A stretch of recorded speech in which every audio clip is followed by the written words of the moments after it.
It started 2 days ago. I was home alone and tired, so I decided to take a nap. First, I watched some TikTok, and when I was super tired, I turned my phone off and covered myself with a blanket. I closed my eyes, that's when I heard it. I heard noise, so I opened my eyes. Confusingly, I only heard the fan. I got up, turned off the fan, and laid back down. But when I closed my eyes, I still heard noises. I opened my eyes and scanned my room. There was nothing. It was completely quiet. So I got up again and scanned the house, and there was nothing. A few hours later, my parents got home. I decided not to take a nap, but instead watch TV. I also decided not to tell my parents. When 10 p.m. rolled around, I was exhausted, so I got in my bed. I closed my eyes, but I heard the same noise as earlier, but closer. I was terrified, but didn't know what to do.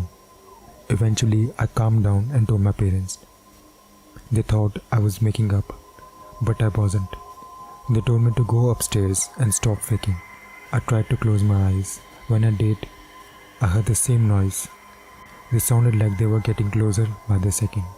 Needless to say, I didn't even try to go to bed that night. I stayed up all night watching TikTok. The next day was luckily Saturday, which meant no school. So when I went downstairs, I was exhausted because I didn't sleep and I was in a bad mood. So when my parents asked how I slept, I told them I didn't. They asked me why. I told them about the noises. They again thought I was playing a prank and told me to stop. That night I was so tired, I brushed it off the noise, and because I was so tired, I thought I was lying to myself. So I played it off as I was making that noises. When I closed my eyes, I heard the same noise and figured out the noises were footsteps. When I listened a little harder, I also figured out whatever or whoever was making those footsteps was running. I was so tired, I ended up falling asleep. But when I woke up, closed and rubbed my eyes, the running sounded a lot closer. I freaked out and told my parents about the third time. They told me to stop messing around and eat breakfast. The day went along normally beside the fact every time I would blink, I would hear the footstep. But when it came time to go to the bed, it all went downhill. The night when I closed my eyes, something weird happened. I was in the wood at night and the only way I could see was the moonlight. I tried to open my eyes, but I couldn't. So I thought I was dreaming. But when I pinched myself, I felt every bit of it.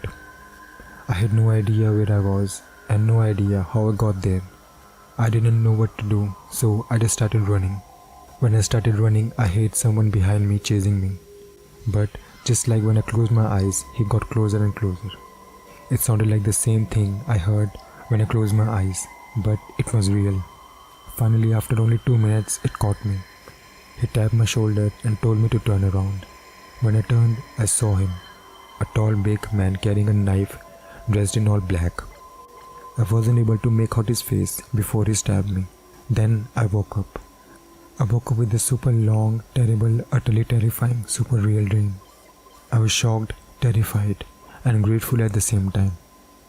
I had never had such long, terrifying dream before. I had so many questions. Why did I feel the pinch? How was it so long? And lastly, why was it so terrifying?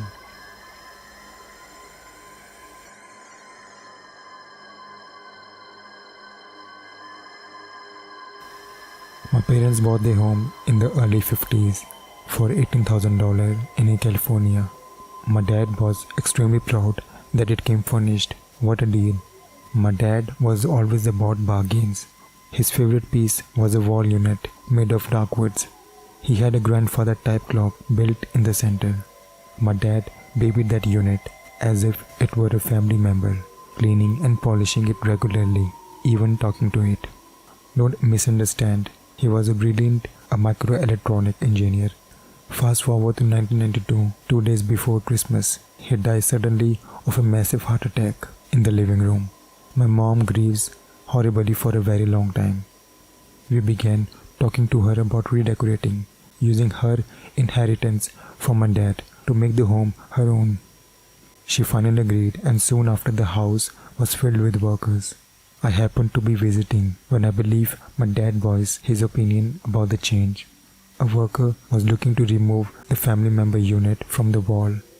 He thought my mom was nearby, so he loudly said, "Hey, you want this clock unit removed?" He stated he heard a very loud affirmative no, so he didn't remove that piece.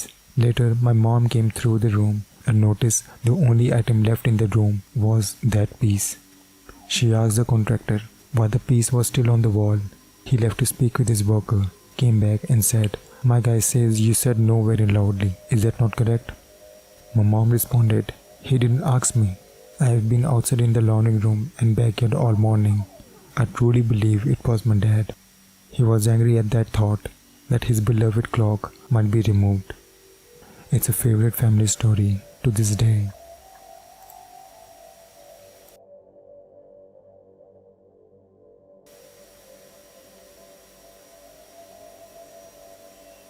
I have an addiction, and that addiction is towards temporary marriages. Temporary marriage is a law-abiding contract where two people will get married for 6 months or 1 month, and after that time has been spent, you will no longer be married and can walk away. No need for divorce proceeding, and if you make anything at the time of marriage, you and your partner must deal with it. Anyhow, I had so many temporary marriages, and it's kind of addictive. I first met a woman who was so lovely, and we got temporary marriage of 6 months. I was glad when the 6 months were up because I was bored. Then I got a temporary marriage of 2 months to another woman who was so quiet that I forgot about the temporary marriage. Between the 2 months, I got another temporary marriage with another woman for 5 months, and she was really artistic. When those 2 marriages were up, I promised myself that I will never get a temporary marriage ever again. Though addiction can be hard to break and things got boring, but at the same time, temporary marriages can be useful to learn things about other and yourself. Temporary marriages with so many kinds of women that I want to experience what temporary married to an abusive, psychotic, crazy woman would be like. I found one and we got a temporary marriage for 1 year, and it was crazy.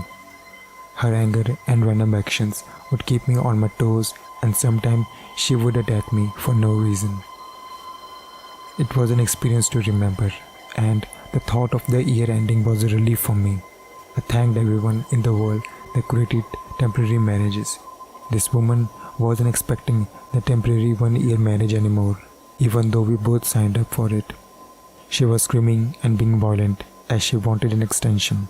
Then the next thing I remember was that she called out the spirit of her dead ex-husband who she had murdered. She ordered the spirit to possess me, and through being controlled that way, I signed my name to another 2 years of marriage to her. I regret being addicted to temporary marriages.